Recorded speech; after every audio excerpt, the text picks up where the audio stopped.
कौसल्या सुप्रजा रामपूर्वा सन्ध्या प्रवर्तते उत्तिष्ठ नरशार्दूल कर्तव्यम् दैवमाह्निकम् कौसल्या सुप्रजा रामपूर्वा सन्ध्या प्रवर्तते उत्तिष्ठ नरशार्दूल कर्तव्यम् दैवमाह्निकम् उत्तिष्ठोत्तिष्ठ गोविन्द उत्तिष्ठ गरुडध्वज उत्तिष्ठ कमलाकान्त त्रैलोक्यम् मङ्गलम् कुरु उत्तिष्ठोत्तिष्ठ गोविन्द उत्तिष्ठ गरुडध्वज उत्तिष्ठ कमलाकान्त त्रैलोक्यम् मङ्गलम् कुरु मातः समस्त जगताम् मधुकैटभारेः वक्षो विहारिणि मनोहर दिव्यमूर्ते श्रीस्वामिनिश्रित जनप्रिय दानशीले श्रीवेङ्कटेश दयिते तव सुप्रभातम् मातः समस्त जगताम् मधुकैटभारेः वक्षो विहारिणि मनोहर दिव्यमूर्ते श्रीस्वामिनिश्रित जनप्रिय दानशीले श्रीवेङ्कटेश दयिते तव सुप्रभातम् तव सुप्रभातमरविन्दलोचने भवतु प्रसन्नमुखचन्द्रमण्डले विधिशङ्करेन्द्रवनिताभिरर्चिते वृषशैलनाथ दयिते दयानिधे अत्र्यादिसप्तऋषयः समुपास्य सन्ध्या आकाशसिन्धुकमलानि मनोहराणि आदाय पादयुगमर्चयितुम् प्रपन्नाः शेषाद्रिशेखर विभो तव सुप्रभातम् पञ्चाननाब्ज भव षण्मुखवासवाद्याः त्रैविक्रमादिचरितम् विबुधा स्तुवन्ति भाषापतिः पठति वासरशुद्धिमारात् शेषाद्रिशेखर विभो तव सुप्रभातम् ईषत्प्रफुल्ल सरसीरुहनारिकेल पूगद्रुमादिसु मनोहर पालिकानाम् आवाति मन्दमनिलः सह दिव्यगन्धैः शेषाद्रिशेखर विभो तव सुप्रभातम् उन्मील्य नेत्रयुगमुत्तम पञ्जरस्थाः पात्रावशिष्टकदलीफलपायसानि भुक्त्वा सलीलमथ केलिशुकाः पठन्ति शेषाद्रिशेखर विभो तव सुप्रभातम् तन्त्री प्रकर्ष मधुरस्वनया विपञ्च्य गायत्यनन्तचरितम् तव नारदोऽपि भाषा समग्रमसकृत्करचार रम्यम् शेषाद्रिशेखर विभो तव सुप्रभातम् भृङ्गावली च मकरन्दरसानुविद्ध झङ्कारगीतनिनदैः सह सेवनाय निर्यात्युपान्त सरसी कमलोदरेभ्यः शेषाद्रिशेखर विभो तव सुप्रभातम् योषागणेन वरदद्धि विमध्यमाने घोषालयेषु दधिमन्थन तीव्रघोषाः रोषात् कलिम् विदधते ककुभश्च कुम्भाः शेषाद्रिशेखर विभो तव सुप्रभातम् पद्मेशमित्रशतपत्रगतालिवर्गाः हर्तुम् श्रियम् कुवलयस्य निजाङ्गलक्ष्म्या भेरीनिनादमिव बिभ्रति तीव्रनादम् शेषाद्रिशेखर विभो तव सुप्रभातम् श्रीमन्नभीष्टवरदाखिललोकबन्धो श्रीश्रीनिवास जगदेकदयैकसिन्धो श्रीदेवतागृहभुजान्तर दिव्यमूर्ते श्रीवेङ्कटाचलपते तव सुप्रभातम् श्रीस्वामि पुष्करिणिकाप्लवनिर्मलाङ्गाः श्रेयोर्हिनो हर विरिञ्च सनन्दनाद्याः द्वारे वसन्ति वरवेत्रहतोतमाङ्गाः श्रीवेङ्कटाचलपते तव सुप्रभातम् श्रीशेषशैलगरुडाचल वेङ्कटाद्रिनारायणाद्रिवृषभाद्रिवृषाद्रिमुख्याम् आख्याम् त्वदीयवसतेरनिशम् वदन्ति श्रीवेङ्कटाचलपते तव सुप्रभातम् सेवापरा शिवसुरेश कृशानुधर्म रक्षोऽम्भुनाथ पवमानधनाधिनाथाः बद्धाञ्जलिप्रविलसन्निजशीर्षदेशाः श्रीवेङ्कटाचलपते तव सुप्रभातम्। घाटीषु ते विहगराज मृगाधिराज नागाधिराज गजराज हयाधिराजाः स्वस्वाधिकारमहिमाधिकमर्थयन्ते श्रीवेङ्कटाचलपते तव सुप्रभातम्। सूर्येन्दुभौमबुधवाक्पतिकाव्यसौरस्वर्भानुकेतुदिविषत्परिषत्प्रधानाः त्वद्दासदासचरमावधिदासदासाः श्रीवेङ्कटाचलपते तव सुप्रभातम्। त्वत्पादधूलिभरितस्फुरितोत्तमाङ्गाः स्वर्गापवर्गनिरपेक्ष निजान्तरङ्गाः कल्पागमाकलनयाकुलतां लभन्ते श्रीवेङ्कटाचलपते तव सुप्रभातम्। त्वद्गोपुराग्रशिखराणि निरीक्षमाणाः स्वर्गापवर्गपदवीं परमां श्रयन्तः मर्त्या मनुष्यभुवने मतिमाश्रयन्ते श्रीवेङ्कटाचलपते तव सुप्रभातम्। श्रीभूमिनायक दयादिगुणामृताब्धे देवाधिदेव जगदेक शरण्यमूर्ते श्रीमन्ननन्त गरुडादिभिरर्चिताङ्घ्रे श्रीवेङ्कटाचलपते तव सुप्रभातम्। श्रीपद्मनाभ पुरुषोत्तम वासुदेव वैकुण्ठमाधव जनार्दन चक्रपाणे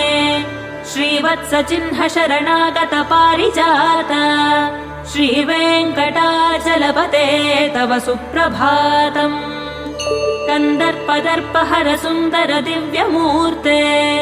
कान्ताकुचाम्बुरुह कुट्मललोल दृष्टे कल्याण निर्मल गुणाकर दिव्यकीर्ते श्रीवेङ्कटाचलपते तव सुप्रभातम्। मीनाकृते कमठकोल नृसिंहवर्णिन् स्वामिन् परश्वथ तपोधन रामचन्द्र शेषांश राम यदुनन्दन कल्किरूप श्रीवेङ्कटाचलपते तव सुप्रभातम्। येलालवङ्ग घनसार सुगन्धितीर्थम् दिव्यम् वियत्सरिति हेम घटेषु पूर्णम् धृत्वाद्यवैदिक शिखामणयः प्रहृष्टाः तिष्ठन्ति वेङ्कटपते तव सुप्रभातम्। भास्वानुदेति विकचानि सरोरुहाणि सम्पूरयन्ति निनदैः ककुभो विहङ्गाः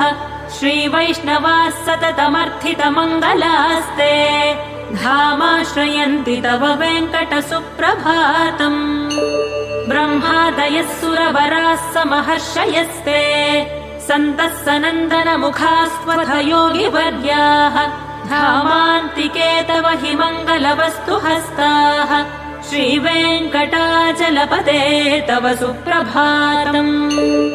लक्ष्मीनिवास निरवद्य गुणैक सिन्धो संसार सागर समुत्तरणैक सेतो वेदान्त वेद्य निज वैभव भक्त भोग्य श्रीवेङ्कटाचलपते तव सुप्रभातम्। लक्ष्मीनिवास निरवद्य गुणैक सिन्धो संसार सागर समुत्तरणैक सेतो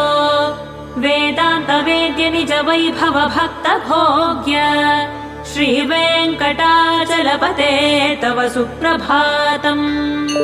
इत्थम् वृषाचलपतेरिह सुप्रभातम्।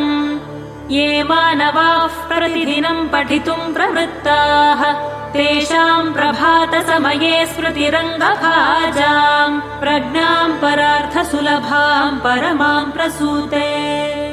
इत्थम् वृषाचलपतेरिह सुप्रभातम्। ये मानवाः प्रतिदिनम् पठितुम् प्रवृत्ताः तेषाम् प्रभातसमये स्मृतिरङ्गभाजाम् प्रज्ञाम् परार्थसुलभाम् परमाम् प्रसूते। कमलाकुचूचुककुङ्कुमतो नियतारुणितातुलनीलतनो कमलायतलोचनलोकपते विजयी भव वेङ्कटशैलपते कमलाकुचूचुककुङ्कुमतो नियतारुणितातुलनीलतनो कमलायतलोचनलोकपते विजयी भव वेङ्कटशैलपते स चतुर्मुख षण्मुख पञ्चमुख प्रमुखाखिल दैवतमौलिमणे शरणागत वत्सल सारनिधे परिपालय मां वृषशैलपते अतिवेलतया तव दुर्विषहैरनुवेलकृतैरपराधशतैः भरितं त्वरितं वृषशैलपते परया कृपया परिपाहि हरे अधिवेङ्कटशैलमुदारमते जनताभिमताधिकदानरतात् परदेवतया गदितानि गमै कमलादयितान्न परं कलये कलवेणुरवा वशगोपवधूशतकोटिवृतात् स्वरकोटिसमात् प्रतिवल्लविकाभिमतात् सुखदात् वसुदेवसुतान्न परं कलये अभिरामगुणाकरदाशरथे जगदेकधनुर्धरधीरमते रघुनायक राम रमेश विभो वरदो भवदेव दया जलधे अवनीतनया कमनीयकरं रजनीकरचारुमुखाम्बुरुहम् रजनीचरराजतमो मिहिरं महनीयमहं रघुराममये सुमुखं सुहृदं सुलभं सुखदं स्वनुजं च सुकाय ममोघशरम् अपहाय रघुत्वहमन्यमहं न कथञ्चन कञ्चन जातु भजे विना वेङ्कटेशं ननाथो ननाथः सदा वेङ्कटेशं स्मरामि स्मरामि हरे वेङ्कटेश प्रसीद प्रसीद प्रियं वेङ्कटेश प्रयच्छ प्रयच्छ अहं दूरतस्ते पदाम्भोजयुग्मप्रणामेच्छयागत्य सेवां करोमि सकृत्सेवया नित्यसेवा फलं त्वं प्रयच्छ प्रयच्छ प्रभो वेङ्कटेश अज्ञानिना दोषान् अशेषान् विहितान् हरे क्षमस्व त्वं शेषशैलशिखामणे ईशानां जगतोऽस्य वेङ्कटपतेर्विष्णोः परां प्रेयसीं तद्वक्षस्थलनित्यवासरसिकां तत्शान्तिसंवर्धिनीं पद्मालङ्कृतपाणिपल्लवयुगां पद्मासनस्थां श्रियम् वात्सल्यादिगुणोज्ज्वलां भगवतीं वन्दे जगन्मातरम् श्रीमन्कृपाजलनिधे कृत सर्वलोक सर्वज्ञशक्तनत वत्सल सर्वशेषिन् स्वामिन् सुशील सुलभाश्रित पारिजात श्रीवेङ्कटेश चरणौ शरणं प्रपद्ये आनूपुरार्पित सुजात सुगन्धि पुष्प सौरभ्य सौरभकरौ समसन्निवेशौ सौम्यौ सदानुभवनेऽपि नवानुभाव्यौ श्रीवेङ्कटेश चरणौ शरणं प्रपद्ये सद्यो विकासि समुदित्वर सान्द्रराग सौरभ्य निर्भर सरोरुह साम्यवार्ताम् सम्यक्षु साहसपदेषु विलेखयन्तौ श्रीवेङ्कटेश चरणौ शरणं प्रपद्ये रेखामयध्वज सुधाकलशातपत्र वज्राङ्कुशाम्बुरुह कल्पक शङ्ख चक्रैः भव्यैरलङ्कृततलौ परतत्त्वचिह्नैः श्रीवेङ्कटेश चरणौ शरणं प्रपद्ये ताम्रोदरद्युति पराजित पद्मरागौ बाह्यैर्महोभिरभिभूत महेन्द्र नीलौ उद्यन्नखांशुभिरुदस्त शशाङ्कभासौ श्रीवेङ्कटेश चरणौ शरणं प्रपद्ये सप्रेम भीति कमलाकर पल्लवाभ्याम् संवाहनेऽपि सपदि क्लममादधानौ कान्ताववाङ्मनसगोचरसौ कुमार्यौ श्रीवेङ्कटेशचरणौ शरणं प्रपद्ये कान्ताववाङ्मनसगोचरसौ कुमार्यौ श्रीवेङ्कटेशचरणौ शरणं प्रपद्ये लक्ष्मीमहीतदनुरूप निजानुभावनीलादिदिव्यमहिषीकरपल्लवानाम् आरुण्यसङ्क्रमणतः किल सान्दरागौ श्रीवेङ्कटेशचरणौ शरणं प्रपद्ये नित्यान्नमद्विधिशिवादिकिरीटकोटिप्रत्युक्तदीप्तनवरत्नमहः प्ररोहैः नीराजनाविधिमुदारमुपादधानौ श्रीवेङ्कटेशचरणौ शरणं प्रपद्ये विष्णोः पदे परम इत्युदितः प्रशंसौ यौ मध्व उत्स इति भोग्यतयाप्युपातौ भूयस्तथेति तव पाणितलप्रतिष्ठौ श्रीवेङ्कटेशचरणौ शरणं प्रपद्ये पार्थाय तत्सदृशसारथिना त्वयैव यौ दर्शितौ स्वचरणौ शरणं व्रजेति भूयोऽपि मह्यमिह तौ करदर्शितौ ते श्रीवेङ्कटेशचरणौ शरणं प्रपद्ये मन्मूर्धिकालियफणे विकटाटवीषु श्रीवेङ्कटाद्रिशिखरे शिरसि श्रुतीनाम् चित्तेऽप्यनन्यमनसां सममाहितौ ते श्रीवेङ्कटेशचरणौ शरणं प्रपद्ये अम्लानहृष्यदवनीतलकीर्णपुष्पौ श्रीवेङ्कटाद्रिशिखराभरणायमानौ आनन्दिताखिलमनोनयनौ तवैतौ श्रीवेङ्कटेशचरणौ शरणं प्रपद्ये प्रायः प्रपन्नजनता प्रथमावगाह्यौ मातुस्तनाविव शिशोरमृतायमानौ प्राप्तौ परस्परतुलामतुलान्तरौ ते श्रीवेङ्कटेशचरणौ शरणं प्रपद्ये सत्त्वोत्तरैः सततसेव्यपदाम्बुजेन संसारतारकदयार्द्रदृगञ्चलेन सौम्योपयन्त्रमुनिना मम दर्शितौ ते श्रीवेङ्कटेशचरणौ शरणं प्रपद्ये सत्त्वोत्तरैः सततसेव्यपदाम्बुजेन संसारतारकदयार्द्रदृगञ्चलेन सौम्योपयन्त्रमुनिना मम दर्शितौ ते श्रीवेङ्कटेशचरणौ शरणं प्रपद्ये श्रीशश्रिया घटिकया त्वदुपाय भावे प्राप्ये त्वयि स्वयमुपेयतया स्फुरन्त्या नित्याश्रिताय निरवत्य गुणाय तुभ्यम् स्यां किङ्करो वृषगिरीश न जातु मह्यम् श्रीशश्रिया घटिकया त्वदुपाय भावे प्राप्ये त्वयि स्वयमुपेयतया स्फुरन्त्या नित्याश्रिताय निरवत्य गुणाय तुभ्यम्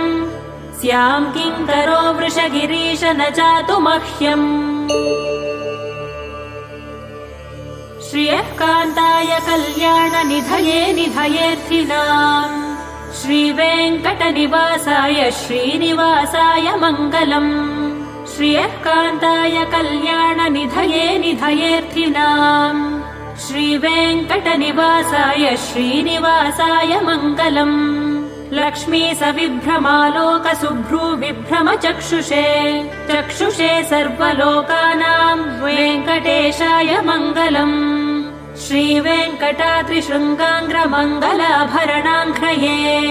मङ्गलानां निवासाय श्रीनिवासाय मङ्गलम् सर्वावयवसौन्दर्यसम्पदा सर्वचेतसाम् सदा सम्मोहनाय सुवेङ्कटेशाय मङ्गलम् नित्याय निरवत्याय सत्यानन्दचिदात्मने सर्वान्तरात्मने श्रीमद्वेङ्कटेशाय मङ्गलम् स्वतः सर्वविदे सर्वशक्तये सर्वशेषिणे सुलभाय सुशीलाय वेङ्कटेशाय मङ्गलम् परस्मै ब्रह्मणे पूर्णकामाय परमात्मने प्रयुञ्जे परतत्त्वाय वेङ्कटेशाय मङ्गलम् आकालतत्त्वमश्रान्तमात्मनामनुपश्यताम् अतृप्तामृतरूपाय वेङ्कटेशाय मङ्गलम् प्रायस्वचरणौ पुंसां शरण्यत्वेन पाणिना कृपया दिशते श्रीमद्वेङ्कटेशाय मङ्गलम् दयामृततरङ्गिन्यास्तरङ्गैरिव शीतलैः अपाङ्गैः सिञ्चते विश्वम् वेङ्कटेशाय मङ्गलम् स्रग्भूषाम्बरहेतीनाम् सुषमावहमूर्तये सर्वार्तिशमनायास्तु वेङ्कटेशाय मङ्गलम्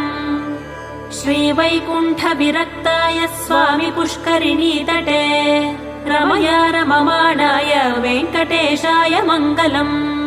श्रीमत्सुन्दरचामातृमुनिमानसवासिने सर्वलोकनिवासाय श्रीनिवासाय मङ्गलम् मङ्गलाशासनपरैर्मदाचार्य पुरोगमैः सर्वैश्च पूर्वैराचार्यैः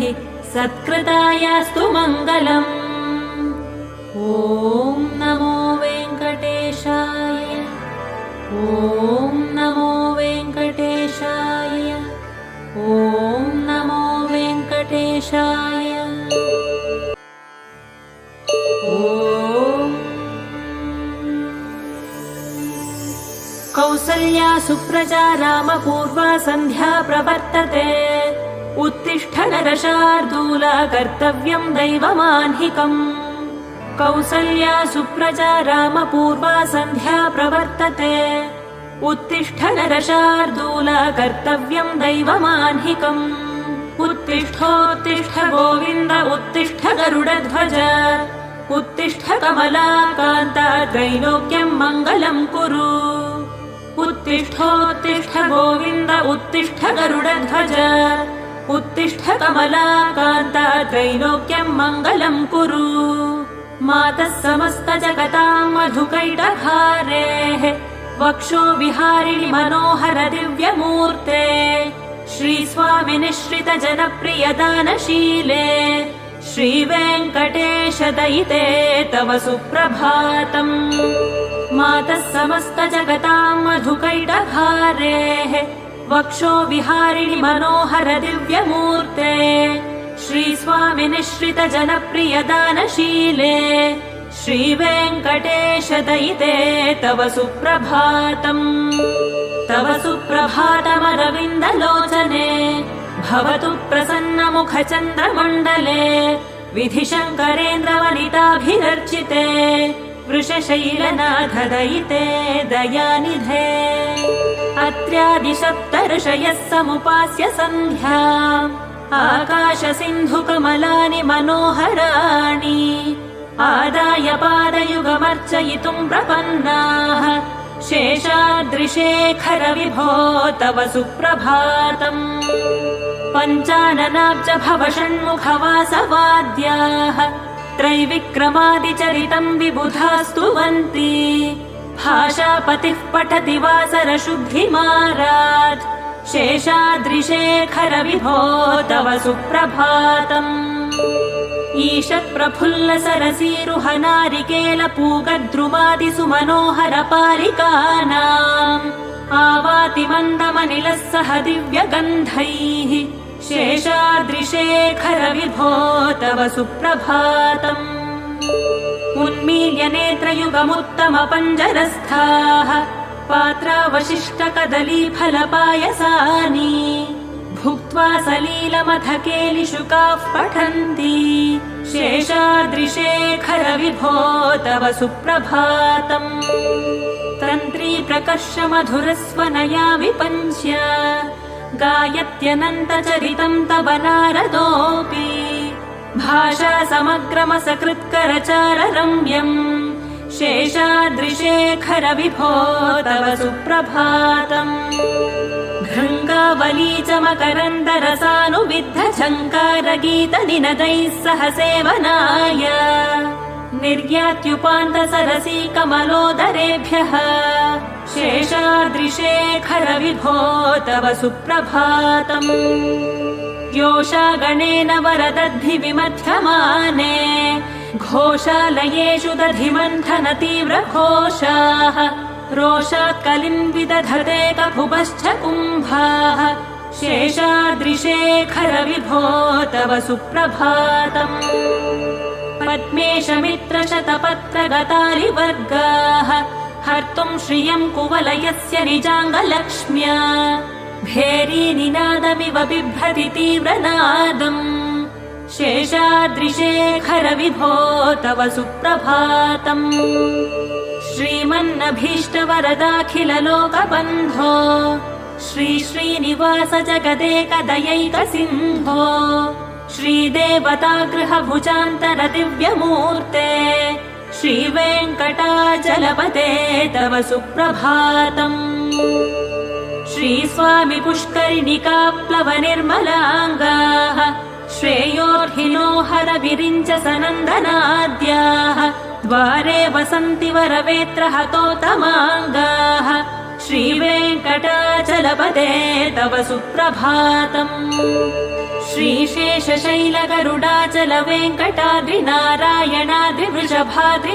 श्रीशेषशैलगरुडाचलवेङ्कटाद्रिनारायणाद्रिवृषभाद्रिवृषाद्रिमुख्याम् आख्याम् त्वदीयवसतेरनिशम् वदन्ति श्रीवेङ्कटाचलपते तव सुप्रभातम् सेवापरा शिव सुरेश कृशानुधर्म रक्षोऽम्भुनाथ पवमानधनाधिनाथाः बद्धाञ्जलि प्रविलसन्निज शीर्षदेशाः श्रीवेङ्कटाचलपते तव सुप्रभातम् घाटीषु ते विहगराज मृगाधिराज नागाधिराज गजराज हयाधिराजाः स्वस्वाधिकारमहिमाधिकमर्थयन्ते श्रीवेङ्कटाचलपते तव सुप्रभातम्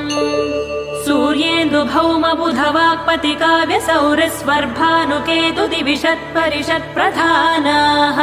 त्वद्दासदासचरमावधिदासदासाः श्रीवेङ्कटाचलपते तव सुप्रभातम् त्वत्पादधूलिभरितस्फुरितोत्तमाङ्गाः स्वर्गापवर्गनिरपेक्ष निजान्तरङ्गाः कल्पागमाकलनयाकुलताम् लभन्ते श्रीवेङ्कटाचलपते तव सुप्रभातम् त्वद्गोपुराग्रशिखराणि निरीक्षमाणाः स्वर्गापवर्गपदवीम् परमाम् श्रयन्तः मर्त्या मनुष्यभुवने मतिमाश्रयन्ते श्रीवेङ्कटाचलपते तव सुप्रभातम् श्रीभूमिनायक दयादिगुणामृताब्धे देवाधिदेव जगदेक शरण्यमूर्ते श्रीमन्ननन्त गरुडादिभिरर्चिताङ्घ्रे श्रीवेङ्कटाचलपते तव सुप्रभातम् श्रीपद्मनाभ पुरुषोत्तम वासुदेव वैकुण्ठमाधव जनार्दन चक्रपाणे श्रीवत्सचिह्न शरणागत पारिजात श्रीवेङ्कटाचलपते तव सुप्रभातम् कन्दर्पदर्पहर सुन्दर दिव्यमूर्ते कान्ताकुचाम्बुरुह कुट्मललोल दृष्टे कल्याण निर्मल गुणाकर दिव्यकीर्ते श्रीवेङ्कटाचलपते तव सुप्रभातम् मीनाकृते कमठकोल नृसिंहवर्णिन् स्वामिन् परश्वथ तपोधन रामचन्द्र शेषांश राम यदुनन्दन कल्किरूप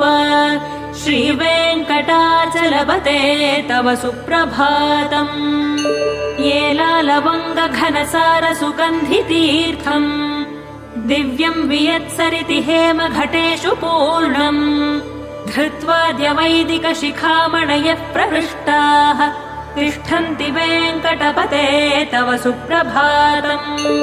भास्वानुदेति विकचानि सरोरुहाणि सम्पूरयन्ति निनदैः ककुभो विहङ्गाः श्रीवैष्णवाः सततमर्थितमङ्गलास्ते धामाश्रयन्ति तव वेङ्कट सुप्रभातम् ब्रह्मादयः सुरवराः समहर्षयस्ते सन्तः सनन्दन मुखास्त्वथ योगिवर्याः धामान्तिके तव हि मङ्गलवस्तु हस्ताः श्रीवेङ्कटाचलपते तव सुप्रभातम् लक्ष्मीनिवास निरवद्य गुणैक सिन्धो संसार सागर समुत्तरणैक सेतो वेदान्त वेद्य निज वैभव भक्त भोग्य श्रीवेङ्कटाचलपते तव सुप्रभातम् लक्ष्मीनिवासनिरवद्य गुणैकसिन्धो संसारसागरसमुत्तरणैकसेतो वेदान्तवेद्य निजवैभव भक्तभोग्य श्रीवेङ्कटाचलपते तव सुप्रभातम्। इत्थं वृषाचलपतेरिह सुप्रभातम्। ये मानवाः प्रतिदिनं पठितुं प्रवृत्ताः तेषां प्रभातसमये स्मृतिरङ्गभाजां प्रज्ञां परार्थसुलभां परमां प्रसूते। इत्थं वृषाचलपतेरिह सुप्रभातम्। ये मानवाः प्रतिदिनं पठितुं प्रवृत्ताः तेषां प्रभातसमये स्मृतिरङ्गभाजां प्रज्ञां परार्थसुलभां परमां प्रसूते। कमलाकुचूचुककुङ्कुमतो नियतारुणितातुलनीलतनो कमलायतलोचनलोकपते विजयी भव वेङ्कटशैलपते। कमलाकुचूचुककुङ्कुमतो नियतारुणितातुलनीलतनो कमलायतलोचनलोकपते विजयी भव वेङ्कटशैलपते। स चतुर्मुख षण्मुख पञ्चमुख प्रमुखाखिल दैवतमौलिमणे शरणागतवत्सलसारनिधे परिपालय मां वृषशैलपते। अतिवेलतया तव दुर्विषहैरनुवेलकृतैरपराधशतैः भरितं त्वरितं वृषशैलपते परया कृपया परिपाहि हरे। अधिवेङ्कटशैलमुदारमते जनताभिमताधिकदानरतात् परदेवतया गदितानि गमैकमलादयितान्न परं कलये।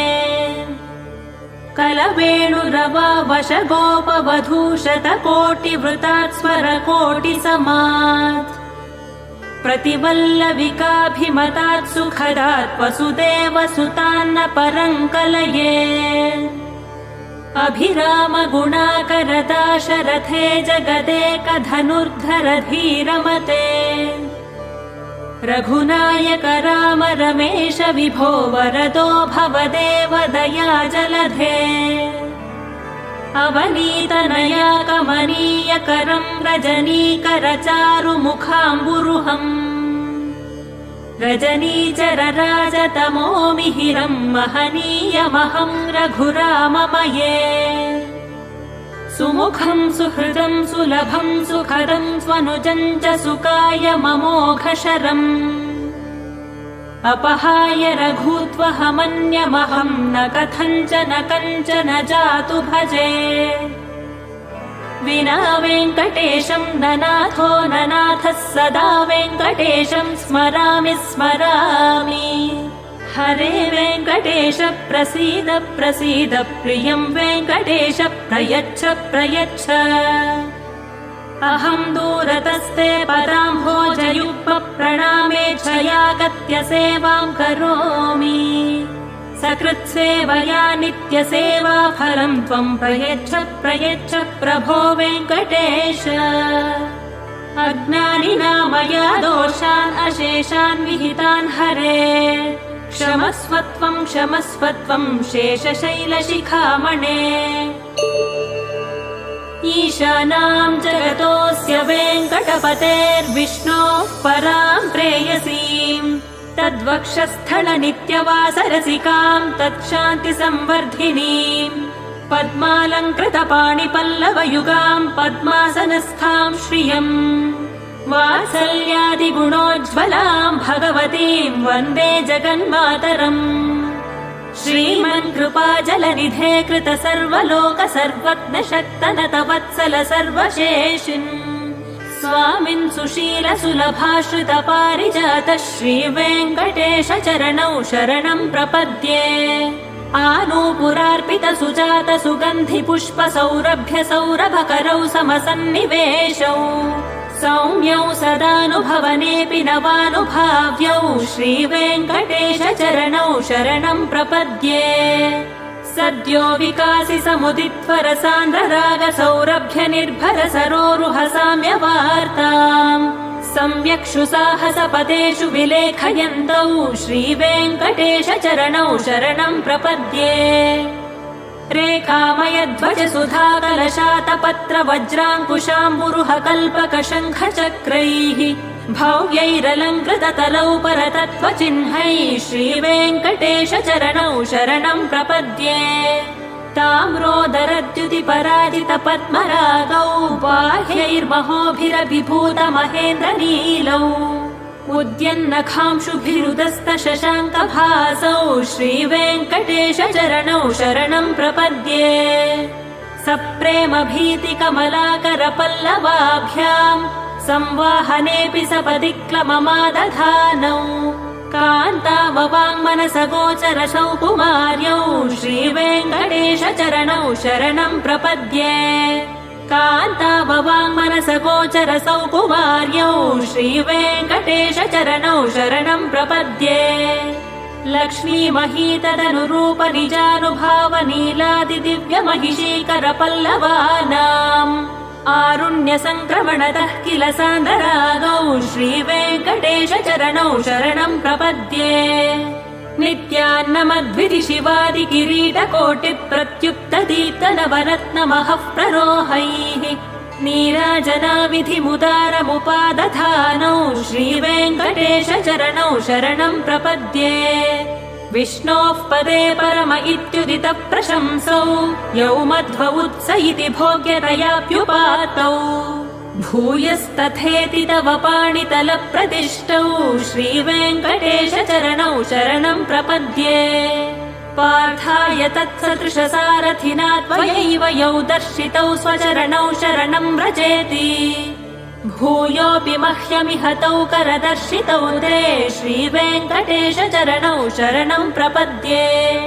मन्मूर्धिकालियफणे विकटाटवीषु श्रीवेङ्कटाद्रिशिखरे शिरसिश्रुतीनाम् चित्तेऽप्यनन्यमनसां सममाहितौ ते श्रीवेङ्कटेशचरणौ शरणं प्रपद्ये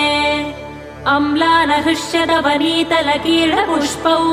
श्रीवेङ्कटाद्रिशिखराभरणायमानौ आनन्दिताखिलमनोनयनौ तवैतौ श्रीवेङ्कटेशचरणौ शरणं प्रपद्ये प्रायः प्रपन्नजनता प्रथमावगाह्यौ मातुस्तनाविव शिशोरमृतायमानौ प्राप्तौ परस्परतुलामतुलान्तरौ ते श्रीवेङ्कटेशचरणौ शरणं प्रपद्ये सत्त्वोत्तरैः सततसेव्यपदाम्बुजेन संसारतारकदयार्द्रदृगञ्चलेन सौम्योपयन्त्रमुनिना मम दर्शितौ ते श्रीवेङ्कटेशचरणौ शरणं प्रपद्ये सत्त्वोत्तरैः सततसेव्यपदाम्बुजेन संसारतारकदयार्द्रदृगञ्चलेन सौम्योपयन्त्रमुनिना मम दर्शितौ ते श्रीवेङ्कटेशचरणौ शरणं प्रपद्ये श्रीशश्रिया घटिकया त्वदुपाय भावे प्राप्ये त्वयि स्वयमुपेयतया स्फुरन्त्या नित्याश्रिताय निरवत्य गुणाय तुभ्यम् स्यां किङ्करो वृषगिरीश न जातु मह्यम् श्रीशश्रिया घटिकया त्वदुपाय भावे प्राप्ये त्वयि स्वयमुपेयतया स्फुरन्त्या नित्याश्रिताय निरवत्य गुणाय तुभ्यम् स्यां किङ्करो वृषगिरीश न जातु मह्यम् श्रियः कान्ताय कल्याणनिधये निधयेऽर्थिनाम् श्रीवेङ्कटनिवासाय श्रीनिवासाय मङ्गलम् श्रियः कान्ताय कल्याणनिधये निधयेऽर्थिनाम् श्रीवेङ्कटनिवासाय श्रीनिवासाय मङ्गलम् लक्ष्मी सविभ्रमालोकसुभ्रूविभ्रमचक्षुषे चक्षुषे सर्वलोकानाम् वेङ्कटेशाय मङ्गलम् श्रीवेङ्कटाद्रिशृङ्गाङ्ग्रमङ्गलाभरणाङ्घ्रये मङ्गलानाम् निवासाय श्रीनिवासाय मङ्गलम् सर्वावयव सौन्दर्य सम्पदा सर्वचेतसाम् सदा सम्मोहनायास्तु वेङ्कटेशाय मङ्गलम् नित्याय निरवध्याय सत्यानन्दचिदात्मने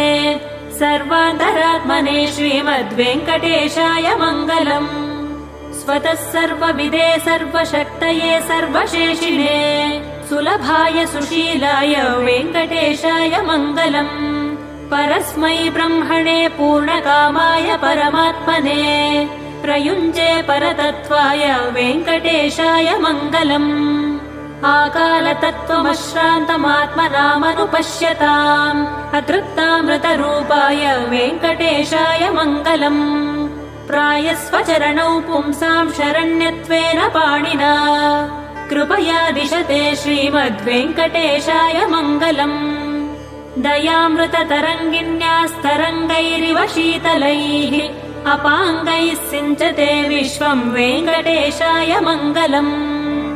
स्रग्भूषाम्बरहेतीनाम् सुषमावहमूर्तये सर्वार्तिशमनायास्तु वेङ्कटेशाय मङ्गलम् श्रीवैकुण्ठविरक्ताय स्वामि पुष्करिणीतटे रमया रममाणाय वेङ्कटेशाय मङ्गलम् श्रीमत्सुन्दरचामातृमुनिमानसवासिने सर्वलोकनिवासाय श्रीनिवासाय मङ्गलम् मङ्गलाशासनपरैर्मदाचार्य पुरोगमैः सर्वैश्च पूर्वैराचार्यैः सत्कृतायास्तु मङ्गलम्।